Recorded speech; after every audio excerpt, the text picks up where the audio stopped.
Hello everyone, welcome to the channel Roshni publication. और आज की हमारी वीडियो होने जा रही है बायोलॉजी का जो आपका फर्स्ट चैप्टर है। क्लास 10th बिहार बोर्ड के स्टूडेंट जो 2026 बिहार बोर्ड एग्जामिनेशन में अपियर करने जा रहे हैं, उनके बायोलॉजी टेक्स्ट बुक के फर्स्ट चैप्टर की लाइव प्रोसेस जो है हमारा फर्स्ट चैप्टर जैव प्रक्रम, उसका हम लोग आज देखने वाले हैं ऑब्जेक्टिव। और ये ऑलरेडी है पार्ट 3। हमारे ऑब्जेक्टिव का जो सीरीज हमने स्टार्ट किया उसका ये है पार्ट 3। 2 पार्ट ऑलरेडी हमारे चैनल पे पोस्ट हो चुके हैं, तो जाके हमारे चैनल पे ऑब्जेक्टिव के दोनों वीडियो भी आप देख सकते हैं बायोलॉजी या साइंस क्लिप प्लेलिस्ट में। या फिर हमने ऑलरेडी आपको ये चैप्टर फर्स्ट बहुत ही डिटेल्ड तरीके से 4 पार्ट में करके 4 वीडियो के थ्रू आपको बहुत ही डिटेल्ड और अच्छे तरीके से पढ़ाया है, तो जाके पहले आप वो वीडियो भी चेकआउट कर सकते हैं हमारे चैनल के साइंस के प्लेलिस्ट में। और अब हम स्टार्ट कर लेते हैं हमारा बायोलॉजी का जो सीरीज है, जिसमें आपको प्रीवियस ईयर के जितने भी बायोलॉजी के क्वेश्चंस हैं वो हम आपको सारे के सारे क्वेश्चंस डील करवा रहे हैं, ताकि आपका जो 2026 बिहार बोर्ड एग्जामिनेशन में उसमें बायोलॉजी में आप अच्छे मार्क्स को स्कोर कर सकें। तो ऑब्जेक्टिव का जो पार्ट 3 है हमारा वीडियो, उसका हम कर लेते हैं फर्स्ट क्वेश्चन स्टार्ट। ठीक है, तो let's get started with the question and the video. Okay, तो फर्स्ट हमारा जो क्वेश्चन है वो है 71st। हमने 70 क्वेश्चन 35 क्वेश्चन करके 70 क्वेश्चन 2 वीडियोस में पोस्ट कर दिए ऑलरेडी हमारे चैनल पे, प्लीज चेक दैट आउट। और अब हम यहाँ पे आ जाते हैं 71st क्वेश्चन। 71वां क्वेश्चन जो है, इनमें से कौन ध्वनि उत्पादक यंत्र है? तो इनमें से कौन ध्वनि के उत्पादन में मानवों में, ठीक है, मानवों में ध्वनि उत्पादन में कौन सा अंग मदद करता है? तो 71st का ऑप्शन हम देख लेते हैं। ए लैरिंग्स, बी फेरिंग्स, सी ट्रैकिया, डी इनमें से कोई नहीं। तो हमारा आंसर जो है 71st का वो हो जाएगा ए लैरिंग्स। हमारा आंसर क्या हो जाएगा? ए लैरिंग्स। लैरिंग्स क्या करता है? हमारे ये ध्वनि जो हम उत्पन्न करते हैं, जो मैं आपसे बात कर रही हूँ, आप कोई भी वीडियो देख रहे हैं, आप किसी से बात कर रहे हैं, तो हमारा बोलना या फिर जो हमारा साउंड है, ध्वनि है, उसको उत्पन्न करने में कौन हेल्प करता है? कौन सा अंग? वो है लैरिंग्स। उसको क्या बोलते हैं? लैरिंग्स। तो ये हमारा 71st क्वेश्चन हो गया। हम सेकंड क्वेश्चन अपना देख लेते हैं, वो है ट्रैकिया के पीछे वायुनली किन 2 भागों में विभाजित होती है? तो वायुनली किन 2 भागों में विभाजित होगी? तो वो हमारे पास ऑप्शंस क्या है? ट्रैकियोल, ब्रैंकियोल, ब्रोकिया या फिर केस नली। तो इसका आंसर है बी नहीं, सी में है ये ऑप्शन। तो सी में ये क्या है?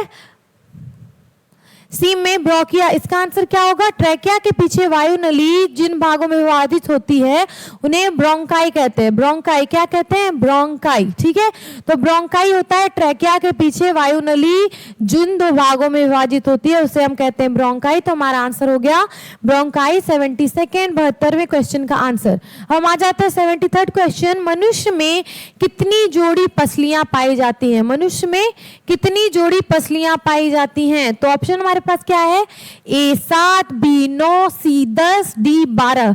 तो मनुष्य में कितनी जोड़ी पसलियां पाई जाती हैं? तो आंसर इसका हमारा है डी 12। 12 जोड़े और 24। एक जोड़े में कितने होते हैं? 2 चीजें। तो यहाँ 12 जोड़ा, कितने जोड़े की बात हो रही है ना, तो 12 जोड़ा पाया जाएगा, 12 पेयर्स। ठीक है, लेकिन कुल कितने होते हैं? 24। कुल कितना होगा? 24। तो हमारा आंसर क्या हो जाएगा? 12 जोड़े, या फिर जोड़े में नहीं पूछा जा रहा है, सिंपली पूछा जा रहा है कितनी पसलियां होती है, तब हम आंसर क्या लिखेंगे? 24। ऐसे क्या होगा? 12 पेयर्स, 12 जोड़े। तो आंसर हमारा क्या हो गया?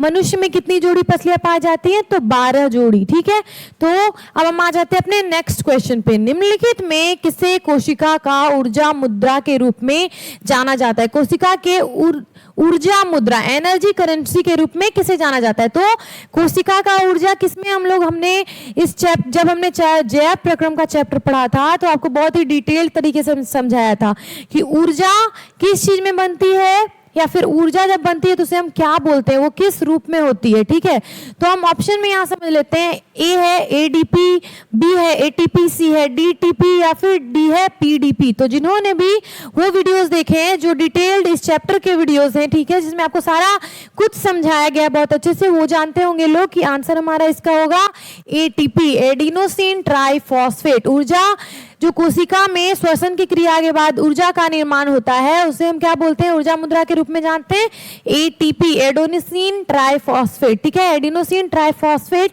हो गया हमारा एटीपी, शॉर्ट में एटीपी लिखा जाता है। तो 74th क्वेश्चन का आंसर क्या है, एटीपी। ऊर्जा मुद्रा के रूप में किसे जानते हैं हम, एटीपी को, किसके, कोशिका के। तो नेक्स्ट क्वेश्चन हम देख लेते हैं। आई होप आपको इतना समझ में आ रहा है।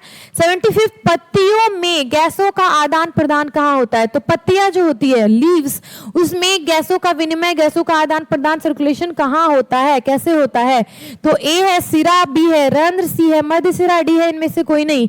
तो हमने जब ये चैप्टर पढ़ा था तो मैंने डिस्कस किया था कि रंध्रों के द्वारा क्या होता है, गैसों का आदान प्रदान। रंध्र से ही क्या होता है, ऑक्सीजन या फिर हवा जो होता है वो पौधे लेते हैं और CO2 को बाहर निकालते हैं, या फिर जो पानी बचता है लास्ट में, उसका भी उत्सर्जन किसके द्वारा होता है, रंध्र के द्वारा। तो हमारा आंसर इसका क्या है, बी, रंध्र। ठीक है, बी रंध्र हमारा आंसर हो गया। पत्तियों में गैसों का आदान प्रदान कहाँ होता है, तो बी रंध्र के द्वारा। अब हम आगे अपने नेक्स्ट क्वेश्चन पे। 76 क्वेश्चन जो है, हृदय से रक्त, रुधिर को संपूर्ण शरीर में पंप किया जाता है, किसके द्वारा, तो हृदय, हार्ट से ब्लड को, रुधिर ब्लड को पूरे बॉडी में किसके द्वारा किया जाता है, पंप। तो हमारा आंसर हम देख लेते हैं ऑप्शंस में क्या होगा, ए फेफड़े द्वारा, सी अलिंदों द्वारा, बी निलय द्वारा, या डी इनमें से सभी। तो बहुत ही अच्छे से जो हार्ट में ब्लड का सर्कुलेशन है वो आपको समझाया गया उस चैप्टर में, तो जाके प्लीज उस वीडियो को चेकआउट करें, तभी आपको अगर सारा कॉन्सेप्ट क्लियर होगा तो आप ऑब्जेक्टिव को इजिली डील कर पाएंगे। तो please visit our channel and check out the science playlist. Science के प्लेलिस्ट में बायोलॉजी के सारे चैप्टर्स हैं, उसमें से जो परिवहन वाला चैप्टर है वो आप देखें, वहां पे आपको हृदय में जो रक्त या का सर्कुलेशन, विनिमय या ब्लड सर्कुलेशन का जो भी क्रियाएं उसमें होती है वो बहुत अच्छे से समझाई गई है। तो वहीं पे आपको देखने को मिलेगा कि जब हृदय में क्या हुआ, हृदय में रक्त पहुंचा और उसे ऑक्सीजनेट कर दिया गया, ऑक्सीजनेशन उसका हो गया, तो वो फिर शुद्धि उसका एक तरह से आप मान सकते हो गया, तो वो फिर कहाँ चली जाती है, पूरे शरीर में हम उसे बाहर भेज देते हैं। ठीक है, तो किसके द्वारा वो बाहर जाता है, तो वो जाता है इसके द्वारा। ठीक है, निलय के द्वारा। किसके द्वारा जाएगा, वो निलय के द्वारा। ठीक है, निलय के द्वारा वो क्या होता है, पूरे शरीर में जाता है। हृदय से रक्त को संपूर्ण शरीर में पंप किया जाता है, हृदय के पार्ट जो है अलिंद और निलय, उसमें से निलय के द्वारा। तो ये हमारा आंसर था, निलय के द्वारा। 76 क्वेश्चन का आंसर, 76वें क्वेश्चन का आंसर। अब हम आ गए 77 क्वेश्चन। निम्नलिखित में से कौन से यंत्र का उपयोग रक्त दाब मापने में किया जाता है, तो रक्त दाब क्या है, ब्लड प्रेशर। ब्लड प्रेशर को किससे मापा जाता है, ऑप्शन क्या है हमारे पास, ए बैरोमीटर, बी मैनोमीटर, स्फिग्नो मैनोमीटर, सी है हमारा, डी इनमें से कोई नहीं। तो इसका आंसर है स्फिग्मो मैनोमीटर। स्फिग्मो मैनोमीटर हमारा, स्फिग्मो मैनोमीटर हमारा क्या है आंसर, स्फिग्मो मैनोमीटर। इससे हम क्या नापते हैं, ब्लड का जो प्रेशर है या फिर रक्त दाब को मापते हैं। ठीक है, ब्लड प्रेशर इसे बोलते हैं स्फिग्मो मैनोमीटर। ये हमारा हो गया 77th क्वेश्चन का आंसर। हम आगे बढ़ जाते हैं हमारे नेक्स्ट क्वेश्चन पे। पसलियों के बीच कौन सी मांसपेशियां पाई जाती हैं, पसलियां जो है हमारी, जो कितनी थी, 12 जोड़ी, 24 पसलियां, उसके बीच में कौन सी मांसपेशियां पाई जाती हैं, तो उसका आंसर है, सबसे पहले ऑप्शन क्या है, प्रोटेक्टर, रिटेक्टर, एडक्टर या एबडक्टर, फिर रेडियल या सर्कुलर, लेकिन आंसर उसका लास्ट में है हमारा डी। आंसर हमारा क्या हो जाएगा, डी, इंटरकॉस्टल। कौन सी मांसपेशियां पाई जाती हैं, इंटरकॉस्टल। पसलियों के बीच मांसपेशियां जो पाई जाती हैं उनका नाम है इंटरकॉस्टल। तो आप याद रखें, पसलियों के बीच अगर पूछा जाए पसलियों के बीच कौन सी मांसपेशियां पाई जाती है, तो उसका आंसर क्या होगा, इंटरकॉस्टल। आंसर है इसमें डी। तो हम आ जाते हैं अपने नेक्स्ट क्वेश्चन पे। 79th क्वेश्चन जो है, मनुष्य में फेफड़े का महत्तम आयतन, फेफड़े की क्षमता कितनी होती है, तो मनुष्य के फेफड़े की क्षमता या महत्तम आयतन क्या होगा, ऑप्शन क्या है, 1500 से 3000 मिली, 4000 से 5000 मिली, 3800 से 4000 मिली, या 5400 से 6000। तो आंसर है हमारा डी, 5400 से 6000 मिली होता है। कितना मिलीलीटर उसका क्या होता है, फेफड़े का आयतन। ठीक है, उसमें उतनी क्या होती है, उसकी क्षमता है, उसमें उतनी हवा वो भर सकता है। ये हो गया हमारा 79th क्वेश्चन का आंसर, 5400 से 6000 मिली। 80th क्वेश्चन जो है हमारा वो देख लेते हैं। बिना किसी अतिरिक्त प्रयास के मनुष्य कितनी हवा सांस में लेता छोड़ता है? बिना किसी अतिरिक्त प्रयास के, लाइक नॉर्मली सामान्यतः मनुष्य कितनी हवा सांस में लेता छोड़ता है? तो इसका आंसर है हमारा ए 500 मिली, नहीं है 1500, 3000, 4000 नहीं है, 500 मिलीलीटर इसका आंसर है। कितना होगा? मनुष्य कितनी हवा सांस में लेता छोड़ता है? तो 500 मिली, इसका आंसर 500 है। ए 80th का क्वेश्चन का आंसर 500। अब हम आ गए अपने नेक्स्ट क्वेश्चन पे जो है हीमोग्लोबिन से जुड़कर CO2 क्या बनाता है? हीमोग्लोबिन कहाँ पाया जाता है? लाल रक्त, जो रेड ब्लड सेल्स है, लाल रक्त कोशिका है, उसमें हीमोग्लोबिन पाया जाता है और इसी की वजह से क्या हमारे ब्लड का कलर रेड है। तो जब ब्लड में हम ऑलवेज क्या होता है, हीमोग्लोबिन किसको कैरी करता है? O2 को, लेकिन क्या होता है कभी कभी CO2 के साथ वो जुड़ जाता है और उसके बाद वो क्या बनाएगा, वही हमसे यहाँ पे पूछा जा रहा है। तो ए oxyhaemoglobin, carboxyhaemoglobin, carbaminohaemoglobin, या इनमें से कोई नहीं। आंसर हमारा होगा इसका सी, कार्बामीनो हीमोग्लोबिन बनाता है। क्या बनाता है? कार्बामीनो हीमोग्लोबिन। ठीक है, हीमोग्लोबिन CO2 से जुड़ के, कार्बन से जुड़ के क्या बनाएगा? कार्बामीनो हीमोग्लोबिन। 81st का आंसर था हमारे। हम आ गए अपने नेक्स्ट क्वेश्चन पे। अनॉक्सी श्वसन में कुल कितना ATP बनता है? अनॉक्सी श्वसन, अवायवीय श्वसन, जहां पे ऑक्सीजन या हवा उपस्थित नहीं है और अगर वहां पे श्वसन की क्रिया हो रही है तो कुल कितना ATP बनता है? तो ऑप्शन क्या है? 2 ATP, 6 ATP, 8 ATP, 38 ATP। Answer इसका क्या होगा? 2 ATP। आंसर इसका क्या होगा? 2 ATP। 2 ATP हमारा क्या हो गया? इसका आंसर अनॉक्सी श्वसन, जहां अवायवीय श्वसन वायु की अनुपस्थिति में श्वसन होती है, वहां पे 2 ATP बनता है। 2 ही ATP के अणु बनते हैं। ATP क्या है? क्या हमने अभी पढ़ा था? वो था ऊर्जा का करेंसी, ऊर्जा का था वो करेंसी। तो ऊर्जा को हम मापते हैं ATP में, और ATP क्या है? Adenosine triphosphate. और अनॉक्सी श्वसन, अवायवीय श्वसन में बस 2 ही ATP के अणु बनते हैं। तो ये था हमारा 82 क्वेश्चन का आंसर। हम आ गए 83rd क्वेश्चन पे, 83वें क्वेश्चन पे, जो है जीवाणुओं में श्वसन से क्या उत्पन्न होता है? जीवाणुओं में श्वसन से क्या उत्पन्न होगा? तो ए पाइरुविक अम्ल और ATP, बी अल्कोहल CO2 एवं ATP, सी लैक्टिक अम्ल और ATP, डी CO2 जल और ATP। तो इसका आंसर है बी। क्या है इसका आंसर? बी, अल्कोहल CO2 और ATP बनता है। जीवाणुओं में जब श्वसन की प्रक्रिया होती है तो क्या बनता है? अल्कोहल CO2 और ATP। क्या है? ऊर्जा, ऊर्जा ही बनती है श्वसन की क्रिया में। ऊर्जा इंपॉर्टेंट है, बस अल्कोहल और CO2 बनेगा। क्या बनेगा? अल्कोहल और CO2 के साथ ATP, जीवाणुओं में जब श्वसन होगा। 84th क्वेश्चन है, जंतुओं में अनॉक्सी श्वसन या O2 की कमी रहने पर श्वसन से क्या उत्पन्न होता है? तो जंतुओं में जब अनॉक्सी श्वसन होगा तो क्या बनेगा? सेम फिर वही बनेगा। क्या बनेगा? ए में पाइरुविक अम्ल और ATP है, बी में अल्कोहल CO2 CO और ATP है, सी में लैक्टिक अम्ल और ATP है और डी में CO2 जल और ATP है।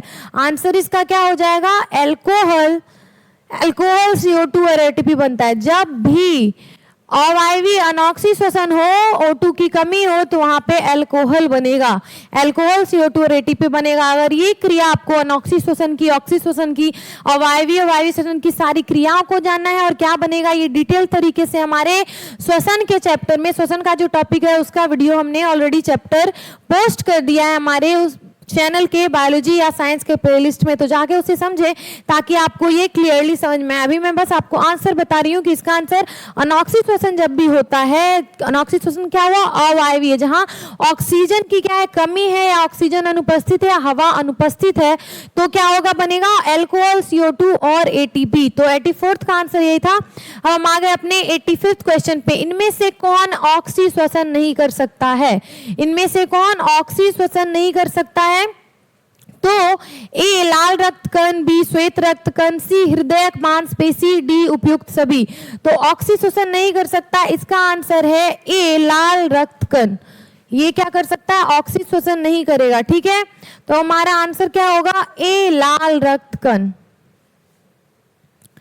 तो ये हो गया हमारा 85th का आंसर। इसमें से कौन ऑक्सीजन नहीं कर सकता है, तो ए लाल रक्त कण। अब हम आ जाते हैं अपने नेक्स्ट क्वेश्चन पे जो है 86th क्वेश्चन। इनमें से कहाँ गैसीय आदान प्रदान होता है, तो गैसों का आदान प्रदान इनमें से कहाँ होता है, ए नसिका में, बी स्वर यंत्र, सी श्वसन नली, डी वायु प्रकोष्ठ। तो गैसों का आदान प्रदान कहाँ होगा, वायु प्रकोष्ठ में होगा। कहाँ होगा, नसिका जो है वहां से वायु हवा जाएगी, स्वर यंत्र में भी हवा जाएगी, श्वसन नली में भी, लेकिन वायु प्रकोष्ठ जो है वहां पे होगा गैसों का आदान प्रदान। ठीक है, इनमें से कहाँ गैसीय आदान प्रदान होता है, तो डी वायु प्रकोष्ठ में। अब नेक्स्ट हमारा क्वेश्चन है पौधों में श्वसन कैसे होता है, तो पौधों में श्वसन कैसे होता है, किसके द्वारा होता है, ऑप्शन हमारा क्या क्या है वो हम देख लेते हैं। ए जाइलम के द्वारा, बी फ्लोएम के द्वारा, सी स्टोमाटा के द्वारा, या डी क्लोरोफिल के द्वारा। तो श्वसन की जो प्रक्रिया है वो कैसे होती है, तो वो कैसे होगी, स्टोमाटा के द्वारा होगी। कैसे होगी श्वसन की प्रक्रिया,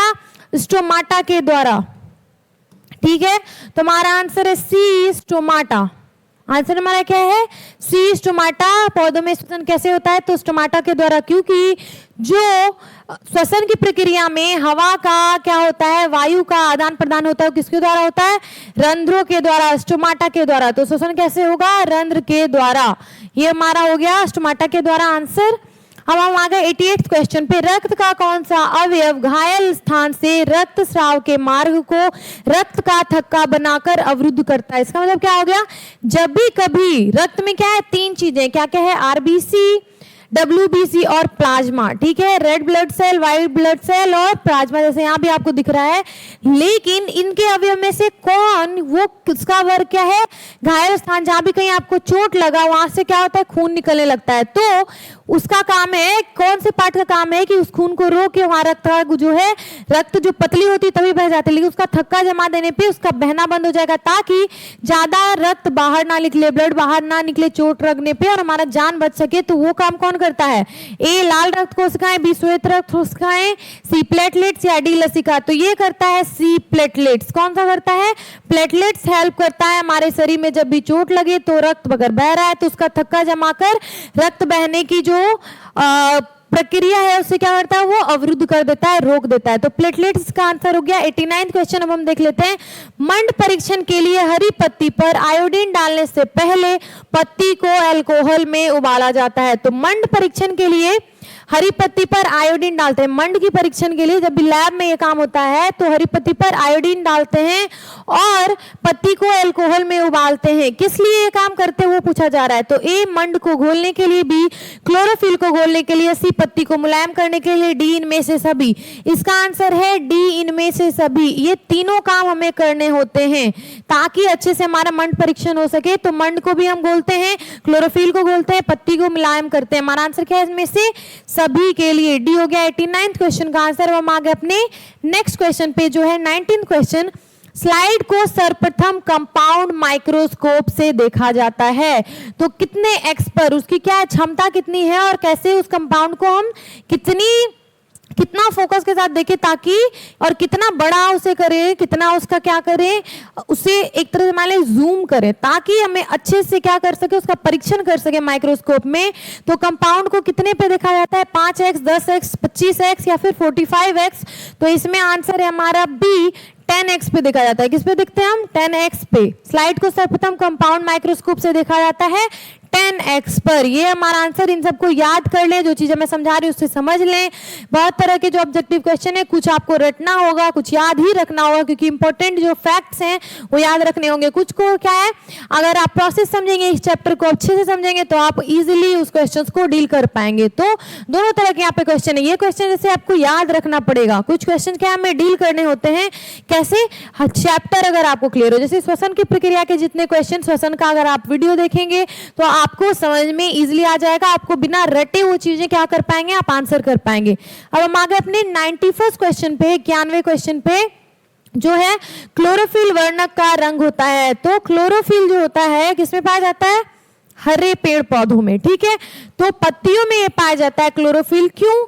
क्योंकि क्लोरोफिल का काम क्या है? तो ये वर्णक है, ये रंग लाता है। तो पत्तियों किस कलर का होता है? पत्तियां किस कलर की होती हैं? तो वो हरे रंग की होती है। तो हमारा ऑप्शन है ए काला, बी पीला, सी नीला, डी हरा। तो हमारा आंसर क्या हो जाएगा? हरा। क्लोरोफिल कैसा होगा? हरा। तभी वो क्या करेगा? पत्तियों को हरा बनाएगा। ठीक है, क्लोरोफिल की उपस्थिति की वजह से पत्तियां क्या होती हैं? हरी होती हैं। तो क्लोरोफिल क्या हो गया? एक वर्णक हो गया, और वो वर्णक क्या? हरा रंग का है। ठीक है, ये हो गया हमारा 91st क्वेश्चन का आंसर। हम आ जाते हैं नेक्स्ट क्वेश्चन पे। निम्नलिखित में से किससे रंध्र के छिद्र घिरे रहते हैं? तो रंध्र का जो छिद्र है, छेद है, वो किससे घिरा रहेगा? ए क्यूटिकल से, बी गार्ड कोशिका से, सी वात रंध्रों से, डी इनमें से कोई नहीं। तो इसका आंसर है बी गार्ड कोशिका से। ये क्या है? रक्षा कोशिका है। ठीक है, ये रक्षा करती है रंध्रों का, ये गार्ड कोशिका है, सपोर्ट के लिए काम करती है। तो किन से घिरे रहते हैं रंध्र के छिद्र? दो गार्ड कोशिका से। तो हमारा आंसर बी है, गार्ड कोशिका। 92nd का आंसर था बी, गार्ड कोशिका। अब हम आ गए 93rd क्वेश्चन पे। कौन सी गैस श्वसन क्रिया में मुक्त होती है? जो सांस लेने की हमारी क्रिया है, उनमें से अगर मानवों या सिंपली अगर कुछ मेंशन नहीं है तो आप जान जाइए मानवों के बारे में पूछा जा रहा है। तो मानवों के श्वसन की जो प्रक्रिया है उससे क्या मुक्त होगी? O2, SO2, NO2 या फिर CO2। हम क्या लेते हैं? सांस, ऑक्सीजन, और छोड़ते हैं कार्बन डाइऑक्साइड। तो हमारा आंसर क्या हो जाएगा? D, CO2। ठीक है, CO2 श्वसन की क्रिया में क्या मुक्त होती है? CO2 मुक्त होती है। तो ये था हमारा 93rd क्वेश्चन का आंसर। अब हम आ गए 94th क्वेश्चन पे। मूत्र का पीला रंग किस वर्णक के कारण होता है? तो जो हमारी यूरिन है उसका रंग पीला क्यों होता है? तो क्या उसमें वर्णक उपस्थित होता है? जैसे क्या था हीमोग्लोबिन में, कौन सा वर्णक था? हीमोग्लोबिन नहीं, जो हमारा क्लोरोफिल था, वो पत्तियों में जो हरा रंग है वो क्लोरोफिल की वजह से वो कैसा है? हरा है। वो भी क्या है? वर्णक है। तो इसमें कैसा वर्णक है जो कि हमारे यूरिन मूत्र का रंग पीला है? तो क्रोमोप्लास्ट, यूरोक्रोमस्ट, या फिर क्लोरोप्लास्ट, या फिर ल्यूकोमा। तो आंसर हमारा इसका बी है, यूरोक्रोमस्ट। यूरोक्रोमस्ट की वजह से यूरोक्रोम भी आप बोल सकते हैं। हमारे यूरिन का कलर क्या होता है? येलो, पीला। ठीक है, ये हो गया हमारा 94th क्वेश्चन का आंसर। अब हम आ गए 95th क्वेश्चन पे। कवक में पोषण की कौन सी विधि है? कवक क्या है? सड़े गले पदार्थों या मृत पदार्थों पे अपना पोषण के लिए निर्भर होती है। तो अपने पोषण के लिए किस पे? मृत जीवों पे निर्भर होती है, मृत जीव या सड़े गले पदार्थ। तो इसमें कवक में पोषण की कौन सी विधि है? तो स्वपोषी, संभोजी, मृतजीवी, या इनमें से कोई नहीं। तो मैंने अभी आपको क्या बताया? कवक जो होते हैं वो किस चीज पे निर्भर करते हैं? मृत जीवों पे या सड़े गले पदार्थों पे। तो उससे क्या हम बोलेंगे? सी, मृतजीवी। ठीक है, कवक क्या है? पोषण की मृतजीवी विधि के द्वारा अपना पोषण प्राप्त करते हैं। गोबर छत्ता क्या है? ए एक मृतजीवी, ए बी है एक परजीवी, सी है एक स्वपोषी, डी एक शैवाल। तो गोबर छत्ता क्या है? एक कवक ही है, एक मृतजीवी है। ठीक है, ए हो गया फंगस है ये। ठीक है, कवक है। तो हमारा आंसर क्या हो गया? ए मृतजीवी। ठीक है, ये क्या है? कवक, फंगस है। गोबर छत्ता, मशरूम भी आप इसे बोल सकते हैं, ये है एक मृतजीवी। तो ये कैसे करेगा अपना पोषण? मृत जीवों से पाएगा या फिर सड़े गले पदार्थों से पाएगा। ये हो गया हमारा गोबर छत्ता 96 क्वेश्चन का आंसर। अब हम आ गए 97th क्वेश्चन पे। ग्लूकोज के पूर्ण ऑक्सीकरण से क्या मुक्त होता है? ग्लूकोज का जब पूर्ण ऑक्सीकरण हो जाएगा तो क्या मुक्त होगा? सिर्फ CO2, सिर्फ ऊर्जा, सिर्फ H2O, या इनमें से सभी? क्या मुक्त होगा पूर्ण ऑक्सीकरण जब होगा? तो CO2, H2O, ऊर्जा, या फिर इनमें से सभी? तो इसका आंसर क्या है? डी, इनमें से सभी। क्या मुक्त होगी? H2O भी मुक्त होगी, ऊर्जा भी बनेगी, और CO2 भी बनेगा ग्लूकोज के पूर्ण ऑक्सीकरण से। ठीक है, ये हो गया हमारा आंसर, सभी। हम आ गए अपने नेक्स्ट क्वेश्चन पे। गुर्दे में उत्पादित मूत्र अस्थायी रूप से संग्रहित होता है। गुर्दे में उत्पादित मूत्र जो है यूरिन कहाँ पे स्टोर होता है वो इसे पूछा जा रहा है। तो स्टोर कहाँ पे होगा? मूत्र मार्ग में, मूत्रवाहिनी में, विक्राणु में, या मूत्राशय में? तो आंसर हमारा है डी, मूत्राशय में। ठीक है, कहाँ पे स्टोर होता है मूत्र या यूरिन? वो मूत्राशय में होता है। तो 99th क्वेश्चन पे हम आ गए। मछलियां किस अंग के द्वारा श्वसन करती है? तो मछलियां क्या है? पानी में रहती है, तो उसके अंग क्या है? हमारे से डिफरेंट है। हम क्या रहते हैं? जमीन पे रहते हैं, पानी में हम सांस नहीं ले पाते। तो मछलियों के लिए अलग अंग है जिससे वो क्या करती है? श्वसन की क्रिया। तो मछलियों में एक फेफड़ा होता है, त्वचा होता है, गिल्स होता है, ट्रैकिया होता है। तो मछलियों में क्या होता है? गिल्स होता है, गलफड़ा पाया जाता है। ठीक है, ये था हमारा आंसर, गिल्स, गलफड़ा मछलियों में किस अंग के द्वारा श्वसन होता है? तो सी गिल्स से, गलफड़े से। ये हो गया हमारा 99th क्वेश्चन। अब हम आ गए 100th क्वेश्चन पे, जो है पौधे के पत्तियों के रंध्रों द्वारा वाष्प के रूप में निष्कासन की क्रिया को क्या कहते हैं? वाष्पोत्सर्जन की जो क्रिया होती है वही से कहते हैं क्या? पौधे के पत्तियों के रंध्रों द्वारा वाष्प जब निकलता है तो उस क्रिया को क्या कहते हैं? ए वाष्पोत्सर्जन, बी बहिक्षेपण, सी एपिग्लोटिस, या इनमें से कोई नहीं। तो आंसर हमारा है ए वाष्पोत्सर्जन। या सिंपली आपको समझ में आ रहा है कि पौधे के पत्तियों के रंध्र स्टोमाटा से जब क्या होता है? वाष्प निकलता है, जल के अणु निकलते हैं, तो उसे हम क्या बोलते हैं? वाष्पोत्सर्जन की क्रिया। ठीक है, वाष्पोत्सर्जन की क्रिया के द्वारा क्या होता है? वाष्प के रूप में जल पत्तियों के रंध्रों द्वारा बाहर निकल जाते हैं। अब हम आ गए अपने नेक्स्ट क्वेश्चन पे, पौधे हरे क्यों होते हैं? पौधे हरे क्यों होते हैं हमने अभी डिस्कस किया कि अब हम देख लेते हैं रंध्र के कारण, क्लोरोफिल के कारण, स्टोमाटा के कारण, लवण के कारण। तो ये क्या है? वर्णक जो है क्लोरोफिल है, और क्लोरोफिल का ही रंग हरा होता है, इसलिए हमारा आंसर क्या है? क्लोरोफिल के कारण पौधे हरे रंग के होते हैं, या पौधों की पत्तियां हरे रंग की होती है क्लोरोफिल के कारण, क्लोरोफिल की उपस्थिति के कारण। आ गए अपने नेक्स्ट क्वेश्चन पे, पौधे प्रकाश संश्लेषण की प्रकाश अभिक्रिया होती है। प्रकाश संश्लेषण की प्रकाश अभिक्रिया कहाँ पे होती है? एक क्लोरोप्लास्ट के स्ट्रोमा में, क्लोरोप्लास्ट के ग्राना में, या फिर कोशिका द्रव्य में, या फिर डी माइटोकॉन्ड्रिया में। हमारा आंसर क्या होगा? बी होगा, क्लोरोप्लास्ट के ग्राना में। ये भी याद रखना पड़ेगा आपको कि प्रकाश संश्लेषण की फोटोसिंथेसिस जो होता है उसकी प्रकाश अभिक्रिया होती है, लाइट रिएक्शन होता है। ठीक है, वो कहाँ पे होता है? तो क्लोरोप्लास्ट के ग्राना में। ये आपको याद रखना होगा, और बहुत इंपॉर्टेंट क्वेश्चन है, please keep it in your mind, remember, आप इसे याद रखें। ठीक है, 103 क्वेश्चन जो हमारा है, रंध्र मुख्यतः पाए जाते हैं। तो रंध्र कहाँ पाए जाएंगे? अभी बात हो रही थी पत्तियों में। ठीक है, तो हमारा ऑप्शन देखते हैं, जड़ों पे, पत्तियों पे, तना पे, इनमें से कोई नहीं। तो आंसर हमारा क्या है?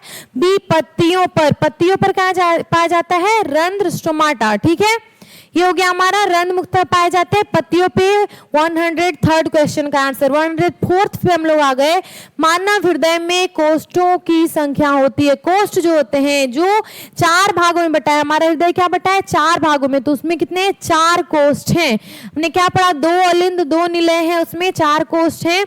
हमने हृदय को भी बहुत डिटेल्ड तरीके से पढ़ा है चैप्टर में, हमारे जय प्रक्रम का जो चैप्टर है परिवहन का, उसमें। तो आप जाके वो वीडियो देखें। और अगर आपको सिंपली याद करना है तो हृदय में कितने पार्ट्स हैं? 4 पार्ट्स, 4 कोष्ठ हैं। ठीक है, तो आंसर हमारा क्या होगा? A2 है, B3 है, C4 है, D5 है। तो आंसर है हमारा C4। ठीक है, ये हो गया हमारा 104th क्वेश्चन का आंसर। हम आ गए अपने लास्ट क्वेश्चन पे, वो है 105th। इसमें भी इस वीडियो में मिले हमने क्या किया? 35 क्वेश्चन को हमने डील किया है। ठीक है, इस वीडियो में जय प्रक्रम का ये था ऑब्जेक्टिव का पार्ट 3। इसमें हमने क्या किया? 35 क्वेश्चन को डील किया है। तो ये हमारा लास्ट क्वेश्चन है, रुधिर का कौन सा अवयव रक्त स्राव को रोकने में मदद करता है? ये क्वेश्चन भी हमने पहले कर लिया है। हमने क्या किया? इस चैप्टर का 3 वीडियो पोस्ट किया है, पहले में 35, फिर 70 तक, फिर 105 तक। ऐसे हमने 35 के 3 वीडियो ऑलरेडी पोस्ट कर दिए। तो आप जाके उन वीडियोस को, 2 वीडियो पोस्ट हो गए, तीसरा ये है। तो ये सारे वीडियो आप देखें। इसमें अगर आपने ऑब्जेक्टिव कंप्लीट कर लिया, ऑब्जेक्टिव याद कर लिया, समझ गए आप, कॉन्सेप्ट आपका हो गया क्लियर, तो आप एग्जाम में मार्क्स स्कोर करने में आपको कोई नहीं रोक सकता, आप अच्छे मार्क्स को स्कोर कर पाएंगे। तो रुधिर का कौन सा अवयव रक्तस्राव को रोकने में मदद करता है? तो रुधिर क्या है? रक्त। रक्त है ब्लड। ब्लड का कौन सा अवयव? तो हमने अभी ये देखा था कि रक्तस्राव को जब रोकते हैं, 3 जो अवयव है कौन कौन से हैं? Red blood cells, white blood cells और प्लेटलेट्स। तो प्लेटलेट्स क्या करता है? हमारी मदद करता है रक्त स्राव को रोकने में। जब हम घायल होते हैं, हमें कहीं चोट लगती है या कुछ भी ऐसा जहां से ब्लड निकलने लगा हमारे शरीर से, तो प्लेटलेट्स का काम है कि वहां पे वो रक्त का थक्का जमाए और रक्त को बाहर बहने से रोके। तो हमारा आंसर क्या है? ए लसिका, बी प्लाज्मा, सी प्लेटलेट्स, या डी इनमें से कोई नहीं। तो आंसर है हमारा सी प्लेटलेट्स। ठीक है, ये हो गया हमारा लास्ट क्वेश्चन। उसका आंसर है रुधिर का कौन सा अवयव रक्तस्राव को रोकने में मदद करता है? तो सी प्लेटलेट्स। ये हो गया हमारा लास्ट क्वेश्चन, हमने कर लिया डील। अब हम बात कर लेते हैं थोड़ा हमारे पब्लिकेशन के बारे में, जो है रोशनी पब्लिकेशन। इसमें जो क्लास 10th बिहार बोर्ड के स्टूडेंट्स 2026 बिहार बोर्ड एग्जामिनेशन में अपेयर करे जा रहे हैं, उनके लिए हम लेके आए हैं कैप्टन की जो रेनबो सीरीज है, उसमें लिटरेचर की सारी बुक, हिंदी, संस्कृत और इंग्लिश की सारी बुक्स बहुत ही अच्छी बुक्स हैं। तो अगर आपको ये सारे बुक्स परचेज करने हैं तो आप अपने नज़दीकी बुक स्टोर्स पे जा सकते हैं, या फिर आप ऑनलाइन परचेस कर सकते हैं ऑनलाइन प्लेटफॉर्म जैसे अमेजॉन, फ्लिपकार्ट पे, या फिर आप अपने जो ये हमारा चैनल है उसके वेबसाइट को भी विजिट कर सकते हैं। आपको इस चैनल के डिस्क्रिप्शन में वेबसाइट अवेलेबल मिलेगी, उसका लिंक आप विजिट करें और वहाँ से भी बुक परचेस कर सकते हैं। और साथ ही साथ हम लेके आए आपके लिए क्वेश्चन बैंक, और ऑब्जेक्टिव में जितना पढ़ा रही हूँ उसके लिए भी हमने एक सारे ऑब्जेक्टिव को, सारे सब्जेक्ट्स के ऑब्जेक्टिव को कंपाइल करके एक ऑब्जेक्टिव का आपके लिए बुक बनाया, वो भी आप सभी जगह वो परचेज कर सकते हैं, जैसे ऑनलाइन प्लेटफॉर्म्स पे, या फिर आप अपने हमारे वेबसाइट को विजिट कीजिए, आप अपने नज़दीकी बुक स्टोर्स पे जा सकते हैं। बहुत ही अच्छी बुक्स है, बहुत ही क्वालिटी बुक्स है, बहुत ही अच्छे परफेक्ट आंसर दिए गए हैं। तो अगर आपको बिहार बोर्ड 2026 एग्जामिनेशन में अच्छे मार्क्स को स्कोर करना है तो प्लीज़ ये सारे बुक्स परचेज करें, या फिर आप हमारे चैनल को सब्सक्राइब करें। हम यहाँ आपको प्रोवाइड करवा रहे हैं फ्री के सारे क्लासेस, क्लास 10th के सारे सब्जेक्ट के क्लासेस, बहुत ही अच्छे क्लासेस, बहुत ही अच्छे टीचर्स और क्वालिटी कंटेंट हम आपके लिए लेके आए बिल्कुल फ्री।